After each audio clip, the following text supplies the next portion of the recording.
That's right. End of the week, end of the month. Guys and gals, welcome back. It's time to get back to work tonight, Thursday evening, January 28th, 2021. My name is Joseph, as always, and welcome back to your nightly newsletter. Now, tuning in for the first time tonight, it is great to have you with me because my job tonight is to help us find the best trade setups for tomorrow. Not just any Friday, but the end of the week, end of the month, Friday trading session. Got a great video in store for you guys and gals tonight. Charts are all prepped in the background. Got a lot to cover here. Got some news tomorrow morning I want you to be aware of. Got some big moves on the charts for today and hopefully some big opportunities for us coming to finish up what has been a fantastic week and a great month of January tomorrow morning in our trade room. Before we get into details, though, before we jump into the video tonight, though, I just want to make sure to remind you, make sure you subscribe to our YouTube channel. We publish this video newsletter every evening, Monday through Thursday, with our best trade ideas for the following day. So make sure you subscribe. That way you always get notified every time we publish this video newsletter. And don't forget, if you have any questions for me, you can drop those questions in the comments section below. I'd love to answer all your questions, so drop those questions below. And as always, if you tune in every evening to watch this video, if you enjoy this video as much as I enjoy making it for you here every evening on this newsletter, hit that like button, that thumbs up button for me here. Always appreciate you guys tuning in and supporting this channel. So make sure you subscribe, hit that little bell icon so you always get notified, and hit that like button if you guys enjoy the content here on this YouTube channel. So thank you so much for tuning in, but enough of the introduction. Let's get some charts going here. A lot happened here today, right? Of course, we had that big bloodbath day yesterday. Markets got a bit of a bounce today, but they're kind of fizzling out here in the end of the day here today. I got the oil ready, I got the gold ready, of course, got the E-mini ready. The S&P is conveniently right back inside that range that we talked about in last night's newsletter, right? We got the big bounce. We got the reversal that we talked about in last night's newsletter. We got that. Some great setups, right? Getting long on the S&P, but here they are now coming rolling back over. Now, we've got this big range, right? We get that triangle range we talked about in last night's newsletter. We have all of this momentum turning over here right now for the bears. I would love to be looking for some shorts up around the edges of this trading range, up around that 3,800 big round number. The challenge tomorrow is going to be if the market takes off the downside, because I don't want to get too aggressive, but I do want to find a way in before we finish off that pendulum swing, or possibly all the way down to the 3,700 round number. So I'm definitely looking forward to some shorts tomorrow on the S&P. I'm not opposed to being a buyer on the E-mini, but the buyers have some work to do going into Friday's trading session. We'll talk a lot more detail about how I want to get short on the S&P when we dig into this video here tonight. Right in the middle over on the crude oil. Crude, of course, last night we talked about oil. We expected to get that pop, right, on oil. We talked about the buyers having all the cards in their hand last night. They got their pop, and of course they popped up, and now they basically run aground here, running lower here, very similar to the S&P, right? Up and over. Oil is up and over. So oil has a spike in channel. I'll tell you, spike in channel patterns are some of the best chart patterns to learn, especially if you're a relatively new trader, because they tell us exactly where we want to be looking for those shorts tomorrow. So I'd love to short some pops here on the oil for tomorrow. We've got a couple areas of support below us, but a big magnet down here, 51.44 for all you oil sellers here. I'm looking for a breakout, right? Looking for a breakout. So wouldn't mind getting short as the market goes lower, but we got a couple key breakout patterns we're watching for all you oil traders out there. And again, I'm not opposed to the buy side, but the buyers, they have to prove it to us. They gotta earn it before we can start to get long on this Texas tea. How about some gold futures? Boy, gold, we got the rollover today on the gold, right? So it went from the 221 to the 421. And the story is kind of the same. Gold popped up and then dumped back down. We have a ton of bearish momentum right now, but you'll notice we're kind of back inside of a trading range. Kind of an interesting pullback. It's kind of like a stair step pullback right now on the gold. If you're a client of mine, you know what I'm going to say here tonight, but a stair-step pullback, also called a two-legged pullback. This is a really important clue for tomorrow, and it really gives me an idea of how I want to get short here on that pop. Now, we've also got some really nice open space below us here on the gold tomorrow too. So I'm all about the short side here on the yellow metal. Again, I wouldn't be opposed to being a buyer, but they got to prove it for us here on the GC. So shorten the pops on gold, shorten the pops on the oil, and would love to get this full rotation right back down on the S&P. Got all the charts all ready. The setups are ready. I'm glad to see you are ready as well. Before we get this thing going, though, let's make sure we take a quick look, just quickly, at the news for tomorrow. Tomorrow, of course, is a Friday. Fridays are early in, early out, right? Friday mornings, you're not generally going to be trading the full session on a Friday. In fact, we always say in our trade room, we usually trade from about 8 o'clock to about 11:30, 11:40, depending how the price action looks going into that lunchtime hour of 11:30 to 12:30. Usually on a Friday morning, though, after 10:45, 11 o'clock, you're gonna start to see the personality really take a dip, right? So just be aware of that. I always set my alarm clock on Friday morning for 10:45, but honestly, you might not need the alarm clock because the price action usually right at 10:45 Eastern time, it starts to really die off. What happens is the ATR rises, the volatility kicks up, and the volume dries up, which makes it just a really dangerous spot to be trading because your stop losses won't hold, you won't get good fills. So you'll see movement in the lunchtime afternoon session on a Friday. But just be aware, it's dangerous. It's dangerous trading out there because of liquidity, right? Your stops won't hold. You won't get good fills. So I'm a big believer in cut it early on a Friday, especially tomorrow, because tomorrow is not just any Friday. It's one of those. Not that common, but they're not that rare either.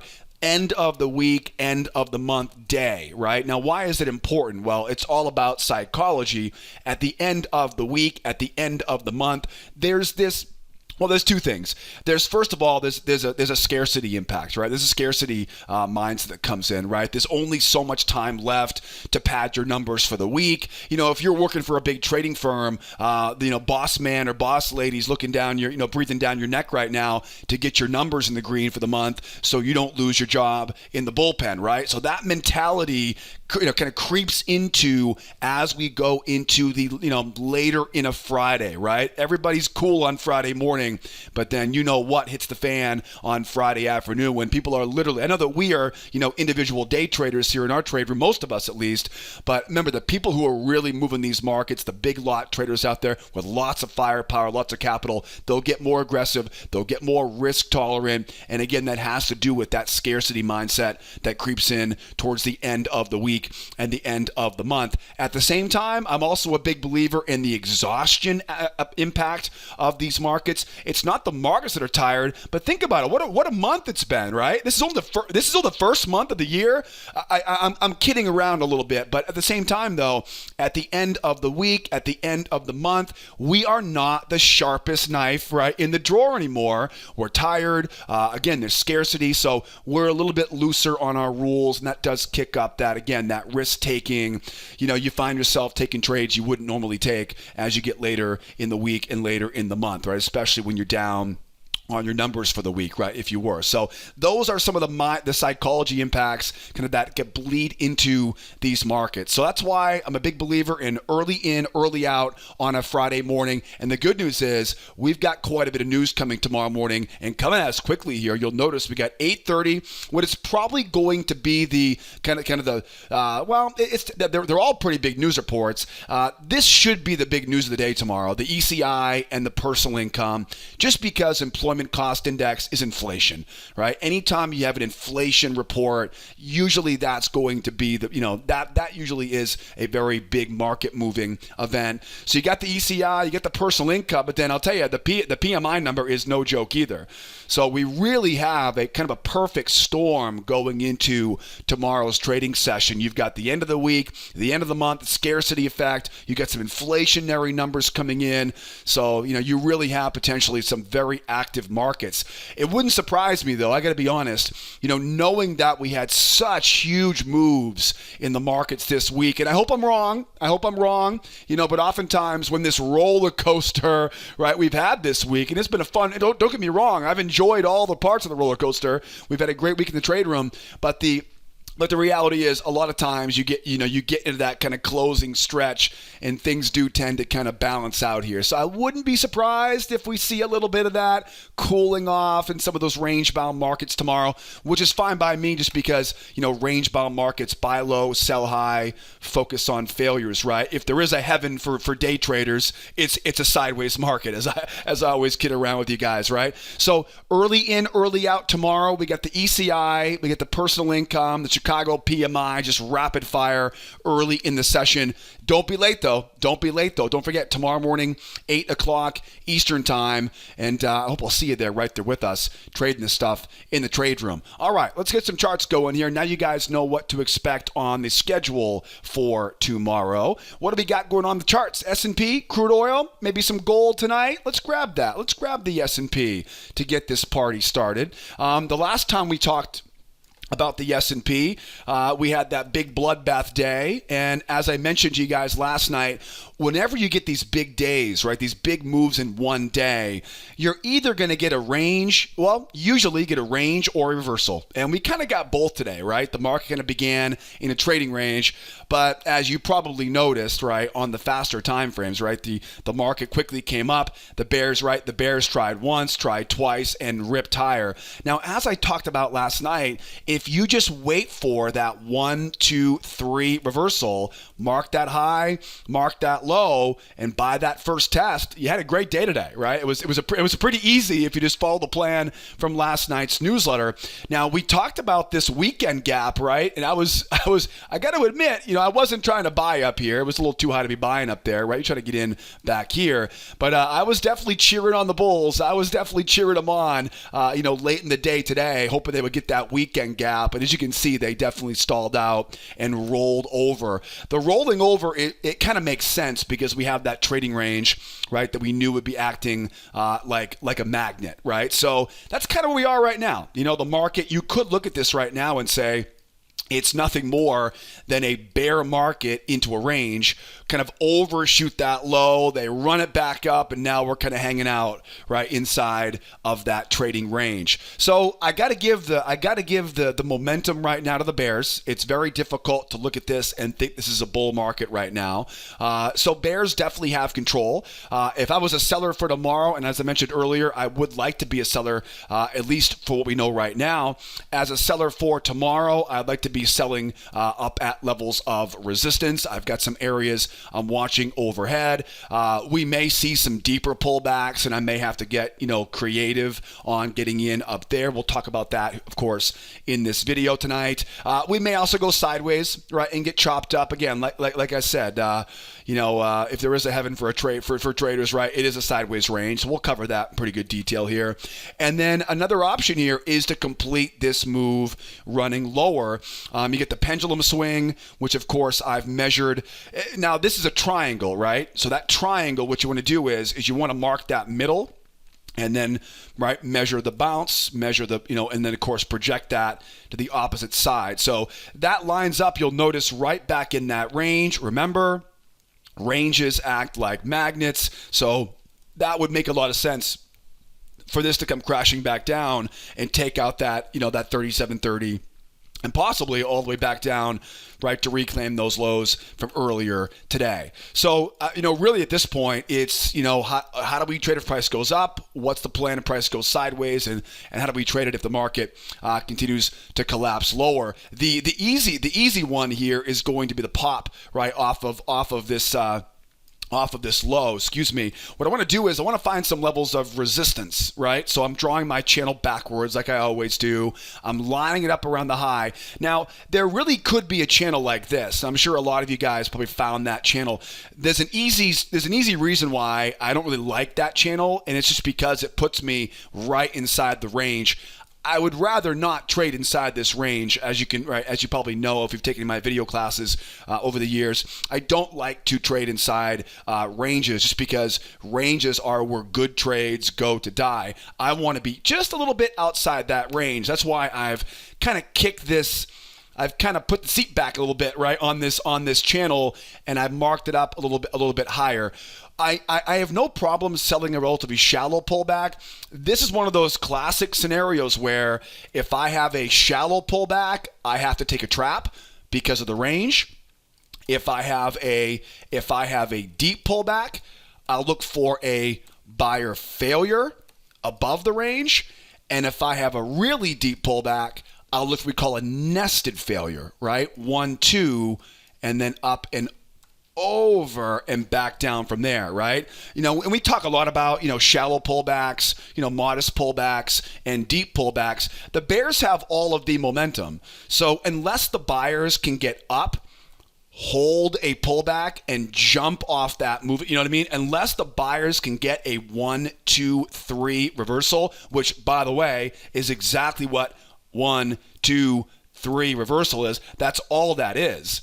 Right? And then, of course, you're simply buying the pullback off that channel, right? I mean, take that pattern and put it right here. And that's exactly what I'll be looking for tomorrow. So if the buyers can get up and they can hold that pullback, I have no problem if they jump off that moving average. I don't care about being a buyer. I've got that big, right? I'd love to be a buyer. I got that big range overhead, right? Ranges act like magnets. And this could easily happen tomorrow. I mean, don't get me wrong. The Bears have control right now. But if there's one thing we've learned this week, this thing could change in a heartbeat, right? Get the folks on Reddit going, man. We'll get this thing. We'll go this thing up to the moon. I'm kidding with you. So we got again, if we can get that pop and the buyers can hold this and jump off that 1, 2, 3 reversal, right? 1, 2, 3 reversal, mark the high, mark the low, right? And I like to buy the first test. The first test is always the best test. So that's what we're looking for the buyers going higher here, right? 1, 2, 3. And then buying the first test is the best test. Now remember, that pullback can be a bear trap. That pullback could be a straight pullback pattern if the channel's narrow enough. It's usually a seller failure pattern on the pullback, right? And we'll talk a lot about those patterns tonight, but those are the entry setups. I would look for to trigger the entry, right, off of that low. Anything besides a 1, 2, 3 reversal, and I will be looking to sell short on it. So again, if we just barely pull back, right? Again, you've got this steeper channel, right, coming down. If we just barely pull back, right, get to the bottom of this 87 sell zone here, if all we do is get that kind of shallow pullback here, that's where you've got to look for traps to avoid selling too close to the middle of that trading range, right? So shallow pullbacks above the moving average, obviously. Get those buyers, right? Get those buyers trying once, get those buyers trying twice. We'll try for that trap high and short back down. These are one of those trades where you'll take a small portion off at the low of the range. And if you have an extra contract or so, you definitely, Fridays, as I always remind you guys, that volume dries up on a Friday afternoon.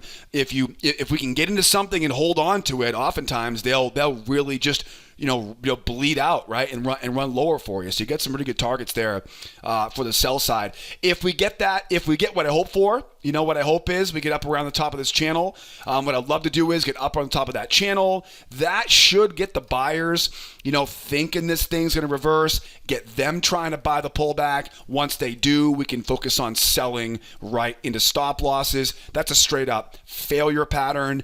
And then, as I mentioned before, if for whatever reason the market pops up, but again doesn't hold, it's not a 1, 2, 3 go, it just has a very strong pop off the low, then what you want to do is give those buyers a little bit of the benefit of the doubt. Let them try once, let them try twice, and then you get a couple options here. Once those buyers have tried a few times, now all of their stops are sitting right below that low. So kind of the easiest way to do it is just park your sell order right there and literally trade right into those stop losses. A slightly more advanced way to enter that trade, one of my favorite ways to do it, is to draw a trend line off of those lows, bring that trend line up around the high. And you can usually get a little bit earlier entry by shorting off that kind of, it's like a hidden channel. You know what I mean? You're not drawing the trend line like that, you know what I mean? You're drawing it like this and then up off that high. And I don't know what it is about it, but it's a great setup. It works really well. It's probably one of the most potent kind of reversals. You know, it's not really a reversal, but you know, it feels like a reversal type of. It's called the nested failure pattern, right? So shallow pullback trap, modest pullback failure, deep pullback nested. Now, at this point in the video, you might be thinking, man, this guy is speaking some foreign alien language right now. I don't mean to use all this complicated jargon, and I want to encourage you, if you're here for the first time right now and you want to get a deeper dive into all these pattern setups, traps, failures, right? All the stuff I'm talking about tonight. Grab the link that pops up there and take the free trading course here at School of Trade. Again, you'll learn all the details, all the terminology. You'll learn my entire 3-step strategy. You'll learn what a failure pattern looks like, what a trap pattern looks like. All my favorite entry setups are covered in a lot of detail in that free trading course. Not to mention, I'll send you hundreds of examples of how we apply those setups to our favorite markets. That way, you're not just getting the education, you can actually see how we apply that stuff to our favorite futures market. So definitely grab that link that popped up there. Grab the free trading course. That way you can get the most of our time together every evening on this video. So again, want to stay away from the middle. Right? Stay away from the middle. We don't want to go near the middle. Stay away from the middle here. If the market rolls over now, okay, this is where things get fun, because now we can start looking for two-try traps. Right? Market moves lower, lower low. This will definitely be something you will be looking for. This will definitely be something you want to be looking for if the market rolls over here and just keeps on accelerating, because you know what's happening, right? They're hunting for that low. And what I don't want to do is, I don't want to chase after it. You know what I mean? You don't want to chase after it. Really good example up here. You know, market jumps up, shallow pullback, higher high. See how they're coming in right there, right, to trap it. At that phase, right up top there, the market's gone a hell of a long way, and so what's happening? Buyers don't want to buy high; they want to buy with traps. Same thing goes here, right? If this thing keeps on going, it's gonna have a hell of a distance at that point. Now, if it keeps rolling, I don't want to be that aggressive, but I do want to find a way in before we get to those lows. So traps are going to be excellent spots to get short as we go lower. And as always, you know me, I'm always trying to kind of reverse engineer these channels. If you can combine a trap high with that channel high, man, oh man, that is a great setup. And if for some reason, you know, the bottom falls out of it and we kind of collapse back down, don't be afraid to wait for that range and wait for the pop. Right, what will happen is the moving average will flatten out. Once the market pops up, you'll be able to get that moving average coming up.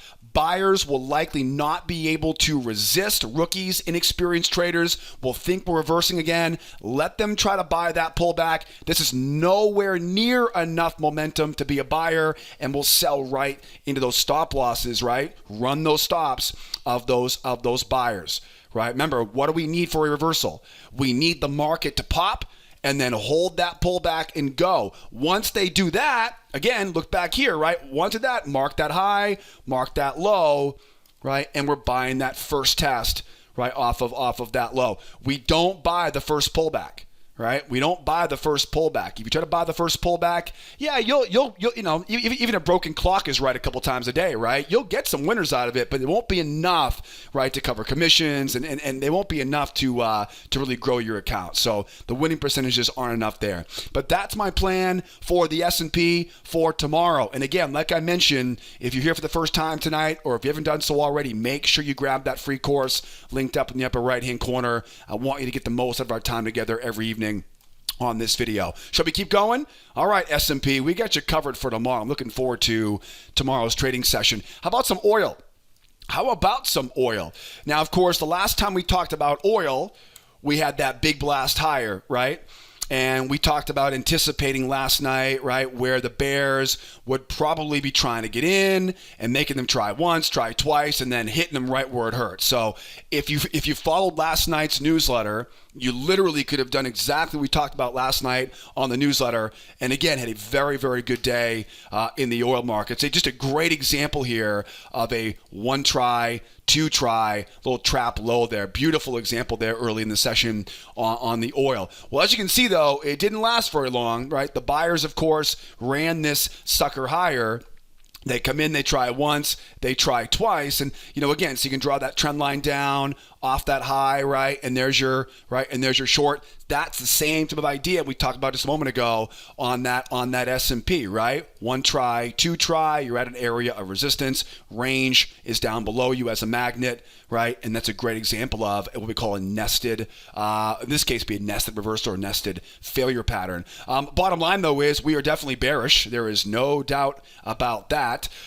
We've got a bear market back down into what is probably a trading range. We may end up seeing this thing go sideways in that range tomorrow. But really, we've got lower lows. We've got lower highs. It's a spiking channel. That is pretty much what we're dealing with right now on the crude oil. Buyers failed to hold it. Market rolls over. Maybe it's a range. Probably a spike in channel here. We can definitely be ready for both of those tomorrow. If I'm a seller, I want to get short at resistance levels overhead. One of my favorite places to look for shorts is off what we call kind of an expanding triangle, right? You imagine like an expanding triangle here. One of my favorite places to get short, right, is up around those expanding triangles. And that is a fantastic spot to look because, as I mentioned in the introduction, this is a spike in channel. And what do spike in channels tell us?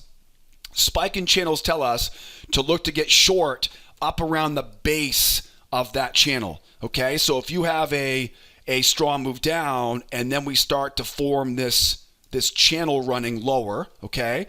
You draw that trend line down, right? And by the way, you're drawing this channel off of the lows. All right, get in the habit of when you're trying to draw a bear channel, draw them backwards. I know this goes against what they teach you in most of the trading books. I understand that, but as I've been doing this almost 15 years now, you'll get better results with channels by drawing them backwards. So I would hope you'll do that. The reality though is spike in channels. If I go back and look at that part right there, right where the base of that channel, right, hits the spike and the first pullback. Right? So that area right there is, generally speaking, that's your sell zone. It's a great spot because what it does is it's usually a big enough pullback. And the reason why it has this pullback is because after this big spike, the bears keep on shorting it. Eventually, there's nobody left down here to sell. That's what happens, right? By definition, a spike in channel is a very strong move down. And so eventually, there's nobody left to take the other side, right, of those sellers, right? And the price will, of course, bounce because the lack of bears in the market. When it bounces up like that, that's when you usually start to see inexperienced traders, right, counter trend traders trying to get long on this, and that's exactly what we're looking for because then we can, of course, wait to trap in those buyers and literally short right into those stop losses, right? So we can sell right into those exits. If you're a buyer and you're stuck long and you get bounced out, what happens? You've got to sell your way out of that, right? Out of that position. So that is definitely a great spot. You can see it right here, right? So there's your first pullback right there. There's the base of it. There's your sell zone right there. Now, it's going to be a little bit like we talked about on the S&P, where if we get a shallow pullback, because we haven't really finished off the objective, so to speak, right? We have these lows down here, 51.82. Really, though, the big low you want is 51.44. I would be surprised if they stop at 51.85 if they keep this party going. They're going to want to get that 51.44. That's a big, big low. Yeah, big low, right? 51.44. That's where the bears want to get to. So I have no problem getting short right now. What I want, though, is a pullback. I want to get short at resistance. So one option would be a shallow pullback, right, with a trap high. And the reason why I like a trap on this, again, is because at some point this thing should bounce.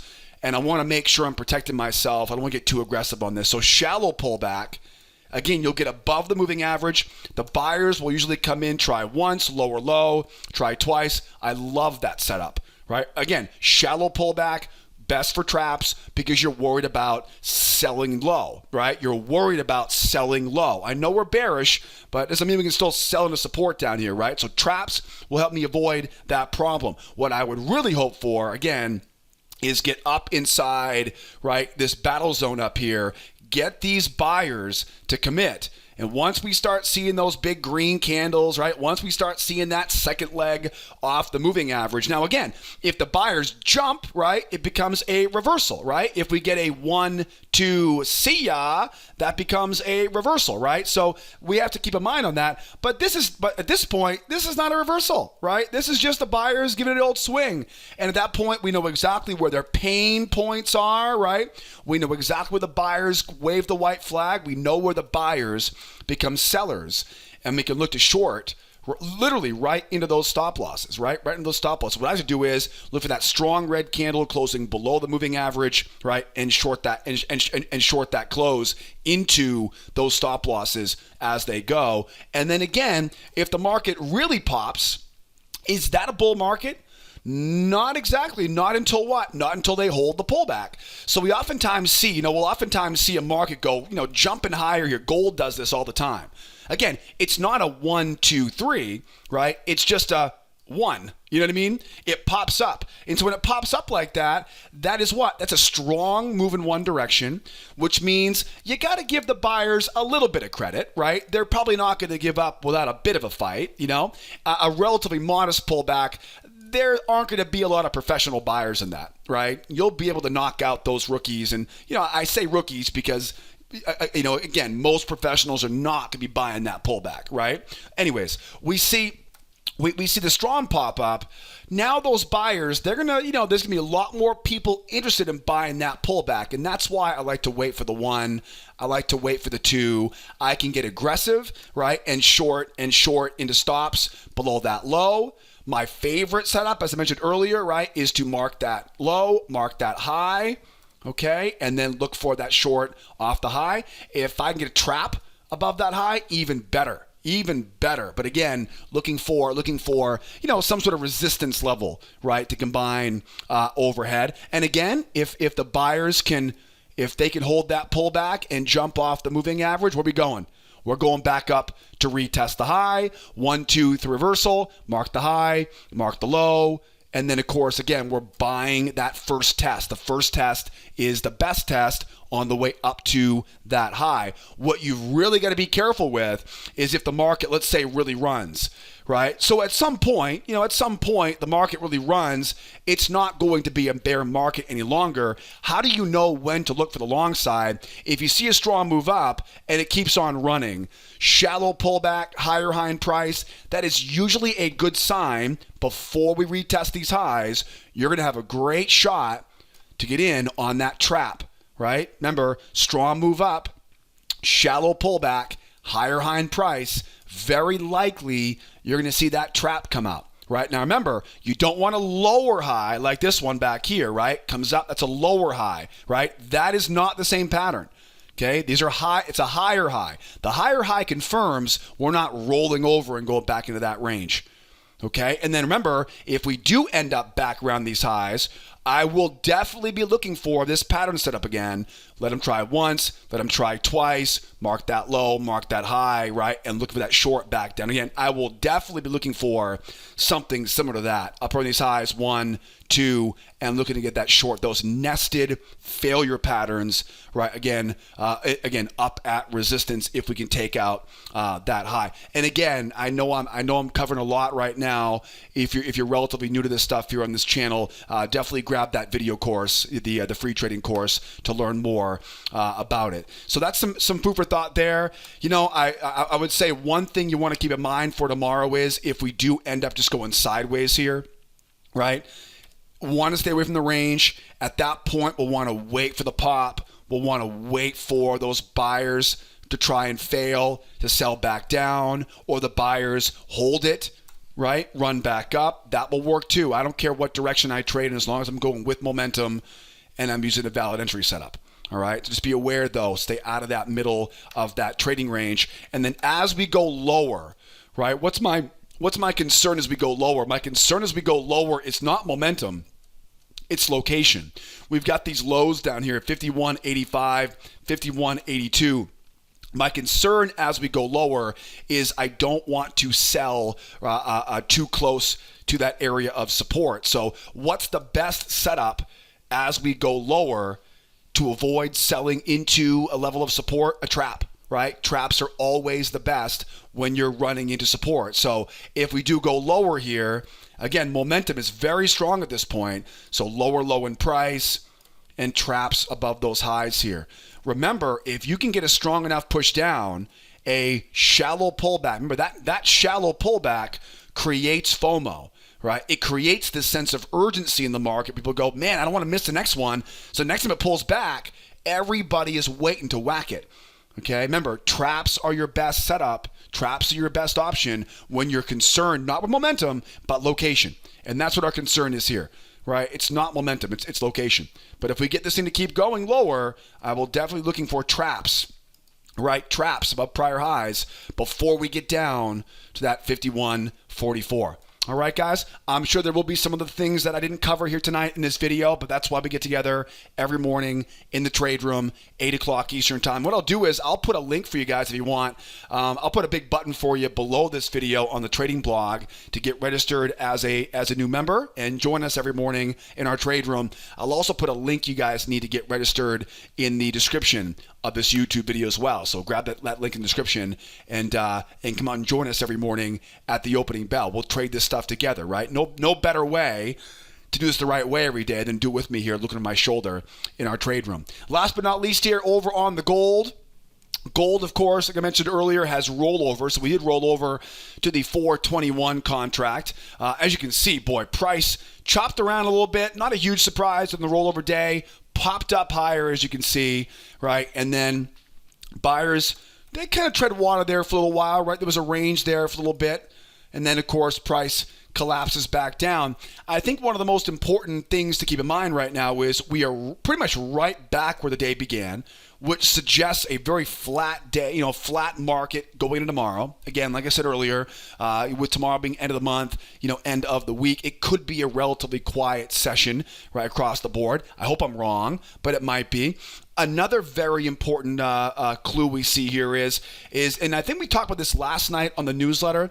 If you're a market profile theorist or an auction market theorist, if you were to put a volume profile on this chart right now, there's a lot of volume. There's a lot of volume here and a little bit of volume there, right? That's kind of like what a volume profile will look. It's not as much volume up top, right? But what do we call these? They call these double distribution days. It looks at letter B.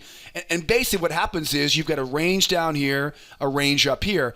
What you want to remember is you don't need to know this extra stuff. This is a little bit more advanced. And honestly, knowing what a double distribution day won't really help you out that much, as long as you know that ranges act like magnets. Right? Ranges act like magnets. All right? You don't need to know all the other terminology, but when I know I have a range here and I know I have a range up here, there's a really good chance that with the market being so bearish, the range up top will act like a magnet, draw the price up, and remember, anytime we see this much strength in one direction, we're going to probably see another leg. Remember, anytime you see a strong move in one direction, and we talked about this last night on oil, right? That's what gave us a tip off of buying on oil, right? So strong move up. Anytime you see a strong move in one direction, you're going to probably get a pullback and a retest of the high. Okay? Anytime you see a strong move in one direction, you're going to probably get a pullback and in this case, retest of the low. So we know that range is a magnet, and it would make sense. Just like the moon pulls the tide, right? It would make sense to pull it higher here and then come back down and, right, fill that kind of retest that low. So that's kind of the key component to it, whether or not you want to call this a double distribution type of day here.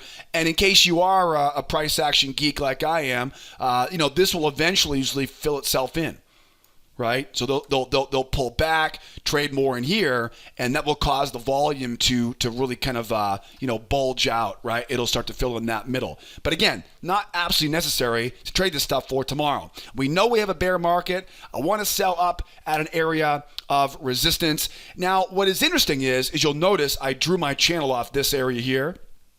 I was looking for a better place to draw it, but there really isn't anything else to anchor it to. If there was something like back here, I'd be all over that, right? I would love to put it right there, because this looks better. This channel right here, it's kind of worthless because it doesn't give me a very good shot to sell very high. I'm still trading right inside that range. We don't want to trade inside the range. So I don't really like that channel. I put it on there because I want to make sure you know that I would normally be looking for a channel like that, right? Drawing that channel backwards and then putting overhead, getting up, buyer failure. The problem is, though, it's just the risk-reward ratio here is horrible. It's horrible. It might work. It might. But those are not the trades that I like to take. I want to take trades where I can risk small to earn large, right? That's why I backed it out. Find that level there, that level here, that level here. If I had to guess, right, I would say this area right there is probably going to be our sweet spot for tomorrow. Now, there's one thing you can almost kind of see coming ahead of time here, and that is this stair-step pullback. See it? And I've drawn that trend line up here, and the reason why I do this, if I let's put it up like that, right? So as the market kind of stair-steps its way higher here, we call these two-legged pullback patterns. But the bottom line is, as we go higher, trying to sell into it's going to be difficult.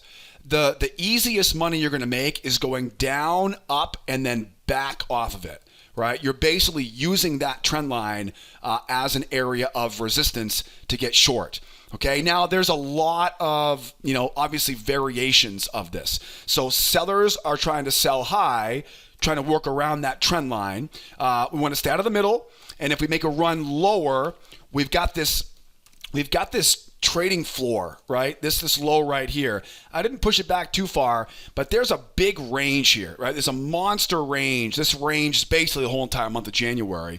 And right below that, this is the low of that trading range. The reason why this is important is because unlike other markets, like, the S&P, for example, has all that open space below it tonight, right? There's not a lot of space down bottom here, right? We do have, if we can break through that, there's a big wide open space below that.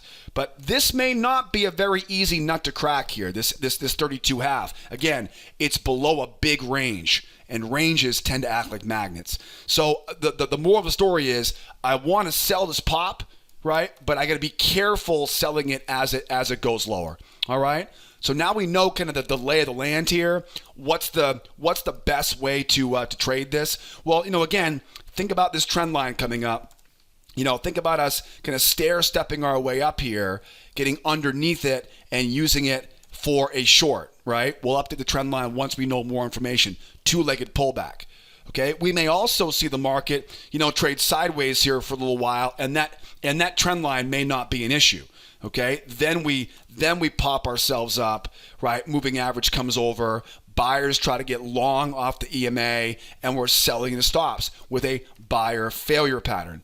So two-legged pullback setup is the first one. This would be a buyer failure pattern. I would say if we go all the way back up into that range, right? Market really spikes. Again, range acts like a magnet. What I will definitely be looking for here is that nested. One try for the bulls, two try for the bulls, mark that low, mark that high. Again, you can short off the top like I like to, off that channel. I can short into stops, right? If you don't quite have a grip on where that channel is, it's a nested failure pattern for that drop, again, back down into that trading range. There is a huge, again, look at a 4-hour chart, look at a 30-minute chart. You'll see there's a big range running down here. It'll keep acting as a magnet. And then of course, right, if we really jump up and the buyers can hold this pullback and go, if I can get that 1, 2, 3 reversal, I'll have no choice but to go now with the buyers, mark that high, mark that low. I'm looking for that first test is the best test off of that high. And also too, keep in mind, right, if we really rip going higher here, do not be afraid to grab that 2-try trap, right? Strong move up, shallow pullback, higher high in price, right, in that trap low. What we may see tomorrow is we may see a 2-try trap take out these highs, and then 1, 2, and then see ya back down to retest that low, right? That is certainly in the maybe not in the cards tomorrow, but certainly a possible game plan for tomorrow, right? Strong breakup, 2-try trap pattern into that nested failure once we take out those highs. All right, and again, we keep using this range down here as the magnet.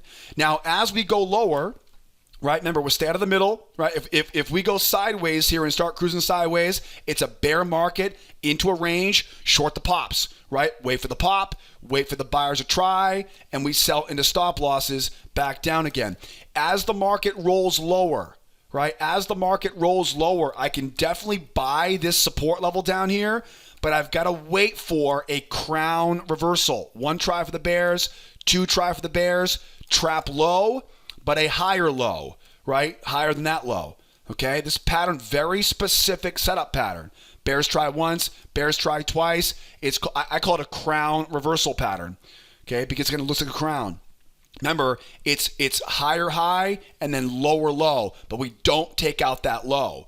If we do take out that low and run lower, we know this market where it wants to go. It wants to go down to that 1804.8. Now, this could be easy, right? This could be easy, and it could be a real strong run down like that, right? That makes our job easy. Mark that low, mark that high. This will probably put us above the moving average for a pullback. Buyers try, they fail. Failure into pullback into strength combination. Failure into pullback. Failure into pullback into strength combination. I talk all about failures, pullback, and strength combination setups in that free trading course I keep talking about. Or we may see that strong run down, that shallow pullback, that lower low, and that trap, right? Either way, though, we're going to want to see some strength. That's the key, strength running lower. We have to get enough momentum running lower to give those bears enough incentive to do it again, right? If we just pop lower like that, it won't be enough. It's going to really push, because anytime you see a strong move, we should see a follow-up leg. So really get that momentum going in order to qualify this, taking out that, possibly the 1804 here for tomorrow. But more importantly, though, getting away from that, or getting through that monthly range low right there. All right, guys. Boy, great video tonight. Great session today in the trade room. Everyone doing well this week. Hope you have had a great week. And I hope I'll see you tomorrow morning at the opening bell. Don't forget, getting registered and coming out and joining us every morning in our trade room is so easy.